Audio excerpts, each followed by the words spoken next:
Hello दोस्तों, नमस्ते, जय जोहार, जय आदिवासी અને બધાને મારા તરફથી રામ રામ ને પ્રતાપ રાઠવા બ્લોગ્સ ચેનલમાં તમારું સ્વાગત છે। જો દાહોદ જિલ્લાના અંદર 6 વર્ષની બાળકી સાથે જે ઘટના ઘટી છે એ ઘટના વિશે ચેતર વસાવા સાહેબે શું કીધું એ ચાલો આપણે વિસ્તારના નેતાઓ મૌન સેવીને બેઠા છે। કેમ ભાઈ, બીજા રાજ્યમાં કંઈ થાય છે તો અમે મીણબત્તી લઈને સાંત્વના પાઠવો છો, ટ્વીટ કરો છો। પોતાના વિસ્તારમાં આપણી નાનકડી ફૂલ સમાજ દીકરી સાથે એની પીખી નાખીને આટલું નરાધમે કૃત્ય કર્યું ત્યારે બધાએ પરિવારની સાથે આવીને ઊભા રહેવું જોઈએ અને એવો દાખલો બેસાડવો જોઈએ કે આવા નરાધમો બીજી વાર આવી હિંમત ના કરે એવો સમગ્ર ગુજરાતમાં એવો દાખલો બેસાડવો જોઈએ। એવી ગામ ખાતે આવ્યા છે।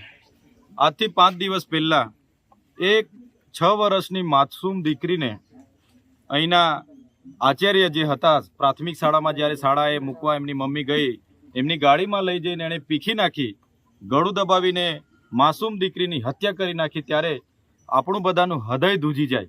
આવી રાક્ષસી કૃત્ય કરનાર નરાધમ આ જ શાળાના ગોવિંદ નટ કરીને આચાર્ય છે। ત્યારે શિક્ષણ જગતનું માથું નમી જાય એવું કૃત્ય એમણે જ્યારે કર્યું છે ત્યારે અમે આ પરિવારની જે દીકરી અમારી આ વચ્ચે નથી રમતી, હરતી રમતી દીકરી આજે નથી, ત્યારે એમની આત્માને પ્રકૃતિ શાંતિ આપે, સાથે પરિવાર પર જે દુઃખ આવી પડ્યું છે ત્યારે પરિવારને સાંત્વના આપવા માટે અમે આવ્યા છે।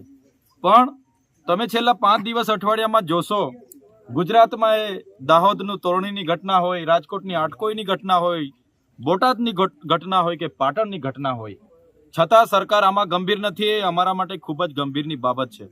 આ વિસ્તારના નેતાઓ મૌન સેવીને બેઠા છે। કેમ ભાઈ, બીજા રાજ્યમાં કંઈ થાય છે તો અમે મીણબત્તી લઈને સાંત્વના પાઠવો છો, ટ્વીટ કરો છો।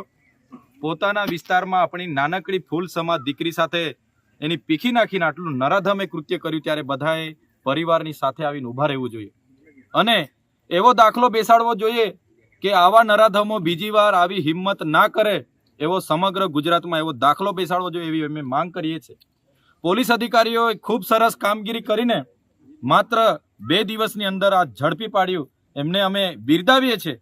પણ અમે માગણી કરીએ છીએ કે ફાસ્ટ ટ્રેક કોર્ટમાં એનો કેસ ચાલે, એવી ફાંસીની સજા આપવામાં આવે જે આખા રાજ્યમાં કે દેશમાં લોકો બીજી આવો કોઈ કીડો લઈને ફરતા હોય એવા હિંમત ના કરે એવો દાખલો ગુજરાતમાં બેસે એવી અમે માગણી કરીએ છીએ। આવનાર દિવસોમાં સીએમ, મુખ્યમંત્રીને પણ અમે મળીશું। સાથે સાથે અહીંયા જાણવા મળ્યું છે કે આ વ્યક્તિ જે ભાજપની RSS વિશ્વ હિન્દુ પરિષદની શાખામાં જિલ્લાના પ્રમુખ હતા અને સમાજ સુધારકનું એ મુંગટ પહેરીને ફરતા હતા, ત્યારે અમે આ ઘટનાને નિંદા કરીએ છીએ। શું આવા સંસ્કાર મળે છે? અમારી 6 વર્ષની બાળકીને પીખી નાખવાના સંસ્કાર મળે છે? ત્યારે જે પણ હોય અમારે કોઈ લેવા દેવા નથી, અમારા પરિવારને ન્યાય મળવો જોઈએ।